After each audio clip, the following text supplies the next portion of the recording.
Elizabeth and John came to stay. We had 2 lovely 8-mile walks to Redbrook and the Eagle's Nest. Daniel, Sarah and Chloe visited us on their way to stay with friends at Portskewett. Elizabeth rang Jan to ask her to record some children's songs for Chloe, which we put up on the Our Jan website.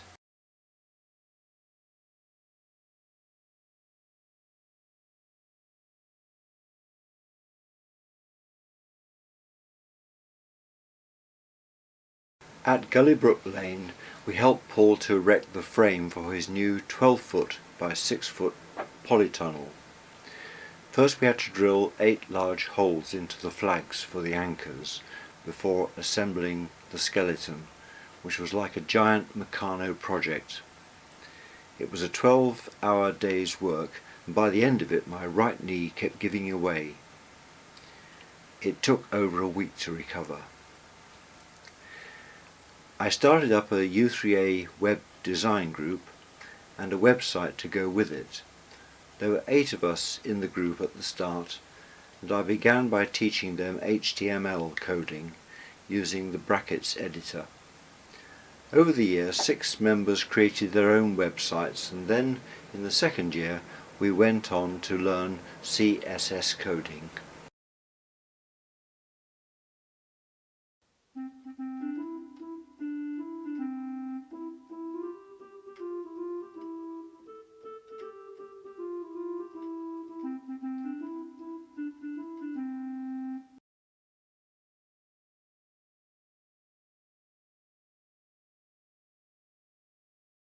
Jan and I introduced the Big Bad Wolf project by inviting Colin, Charles, Gina and Gwenda to form a new ukulele band.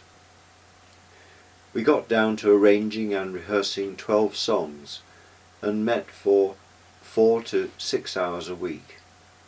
However, when we had only 4 weeks to go before our first performance, Charles decided that we were not good enough for his talents and he resigned. This led to Gwenda quickly chickening out as well. Gina had already left due to illness.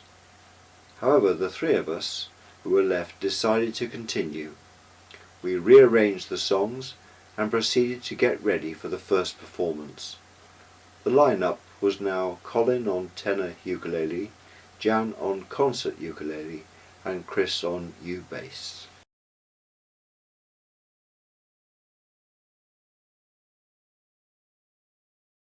John and Pam came to stay.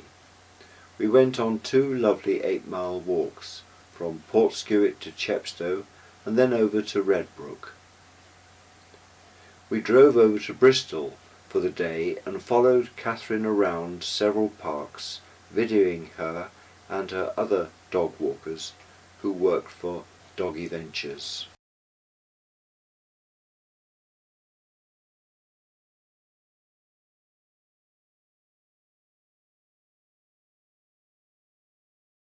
I met Dave Clark, a good jazz guitarist, at the Coach and Horses, where we talked about forming a group.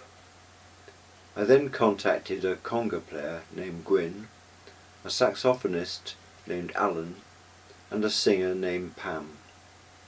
Soon we started to meet regularly at Penterry Park, and the 4+1 band was born.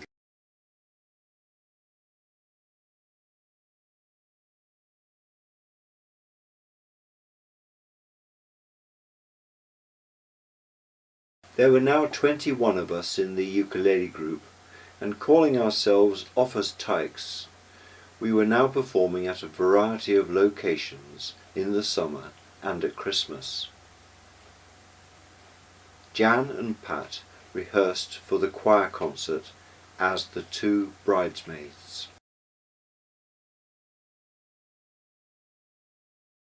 Go. Why am I always the bridesmaid, never the blushing bride?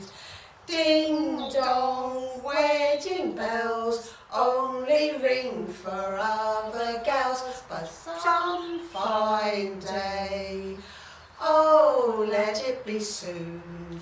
I shall wake up in the morning on my own honeymoon.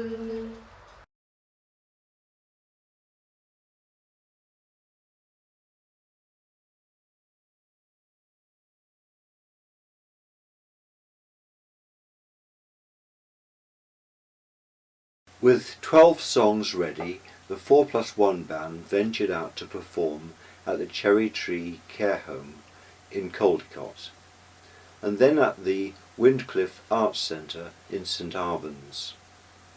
Alan Jones produced a great video of us.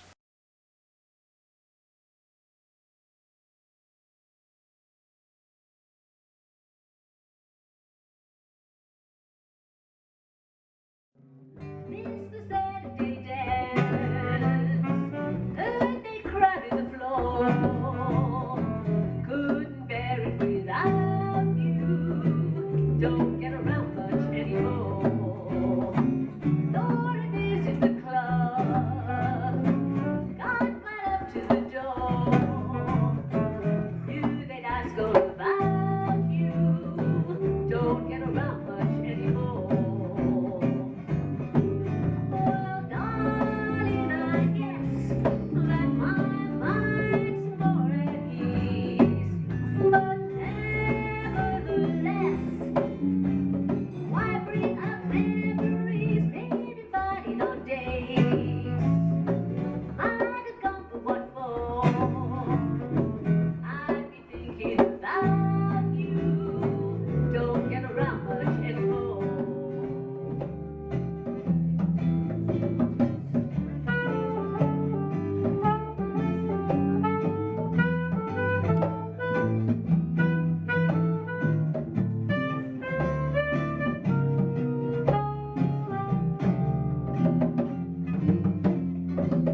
Mum and Dad became quite ill, and so we children took it in turns to stay overnight at Oaklow. I went for 5 nights and took meals that Jan had kindly prepared. One day I went to Newton House and led the residents in a ukulele sing-along.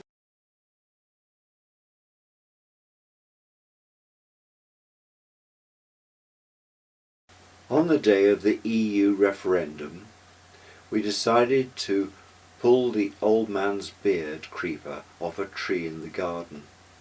It was very hard work, especially as it covered the whole top of the tree. I reached it by an extended stepladder, while Jan stood on the bottom rung.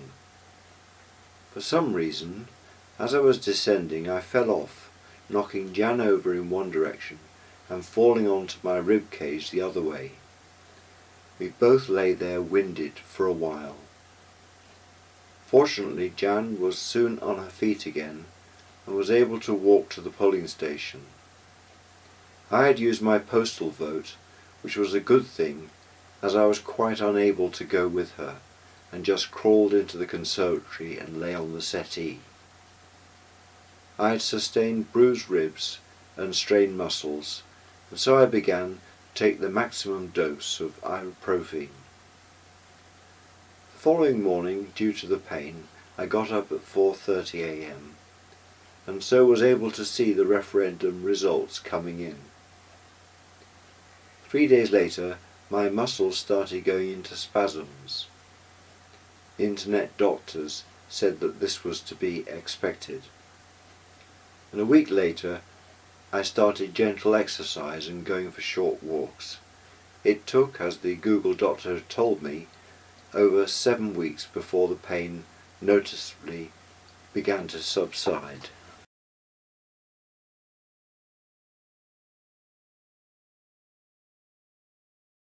In August, the men from Superlight arrived and began the process of replacing the conservatory glass roof with a solid one. With a new frame in place, they installed layers of insulation and half-tiled the roof. A builder arrived and, standing on the untiled roof, began to cut out house bricks above the conservatory, installing trays between the bricks in order to divert water away from the conservatory. Meanwhile, the electrician started wiring and the plasterer working on the ceiling. After this, the Superlight team were able to complete the tiling of the roof and tidy up the inside of the conservatory. This was followed by the painting of the walls and the ceilings. Jan and I sanded down and re-varnished the furniture, ready for its return to the conservatory, and we moved the dining table into our new extension.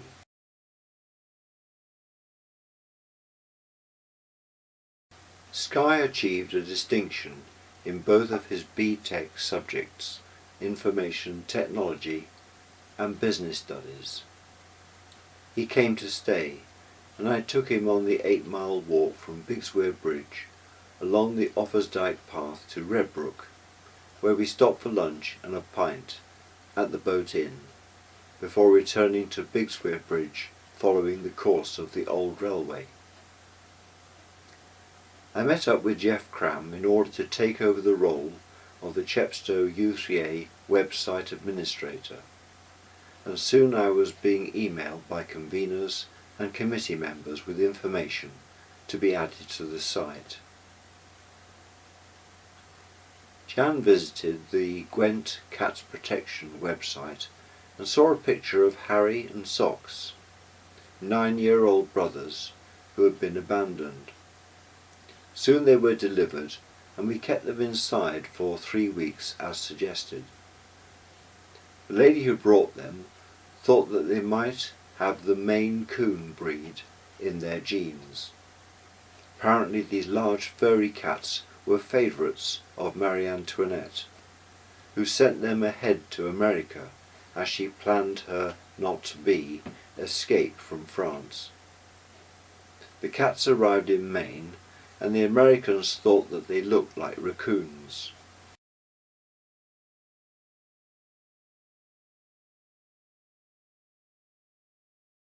Harry and Socks were very glad to eventually be given access into the garden, having lived outside without a home for about 3 years. They had lived on food from kindly neighbours until one of them thought it was about time to contact Cat's Protection. I put a cat flap into the shed and built them a wooden shelter inside. They gradually became more and more ready to re-enter the house as they realised that they were not going to be incarcerated for another 3 weeks. They were semi-feral, but friendly and liked to be stroked. They created nests for themselves in the wooded undergrowth, from where they came running when it was time for food.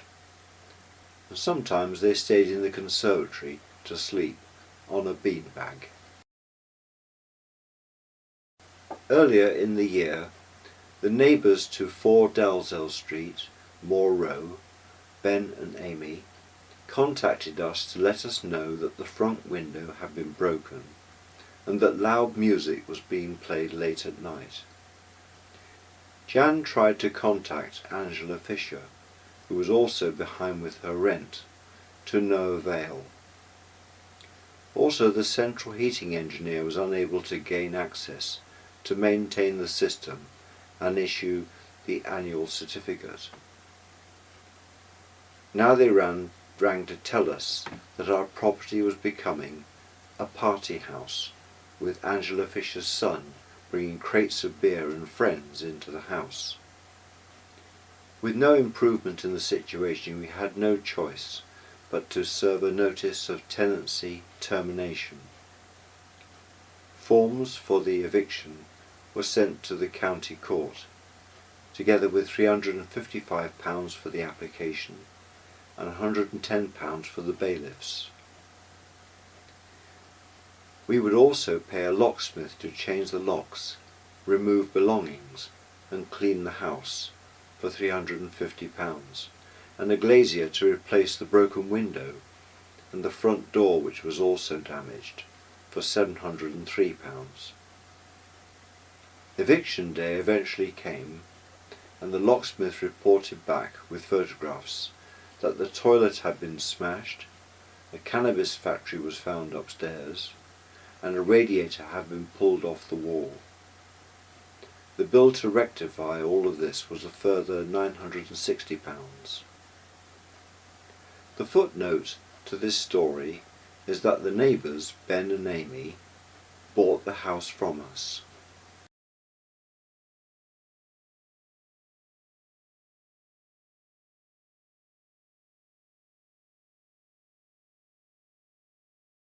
With Colin's wife Maggie, the Big Bad Wolf ukulele band went to a rain-soaked Primfest at St Arvan's and played the opening set.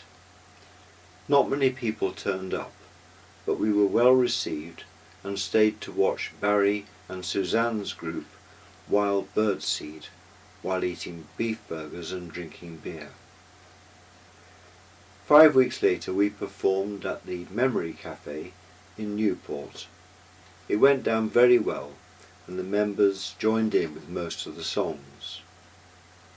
Karina, an organiser from the Alzheimer's Society, was there and booked us for another Memory Caf performance 3 weeks later in Cwmbran.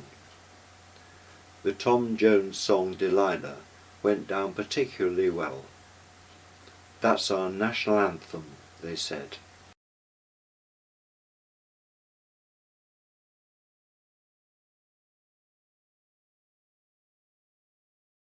The Offers Tykes ukulele band's Christmas season began at the Probus Club. This was followed by a return visit to the Crick residential home and their cream cakes afterwards. Finally we played at the U3A Christmas party in the drill hall along with a recorder group. Sue and Gwenda, who we gave lifts to on these occasions, told us how much the ukulele group means to them.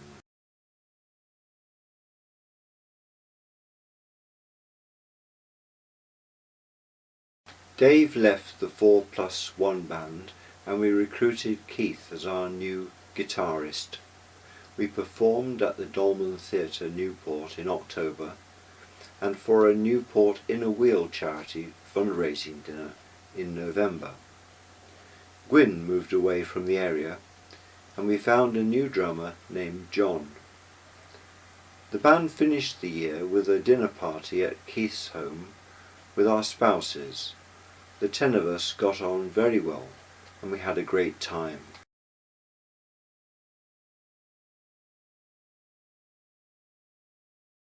While teaching guitar and ukulele in Chepstow and at Usk, Jan invited one of her students, Elaine, to join the U3A ukulele group. Soon Colin and I agreed that Elaine would also make a good addition to the Big Bad Wolf Band.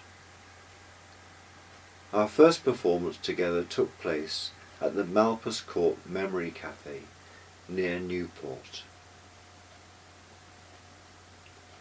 I began producing video montages for the different groups in Chepstow U3A and displayed these each month on the Chepstow U3A website.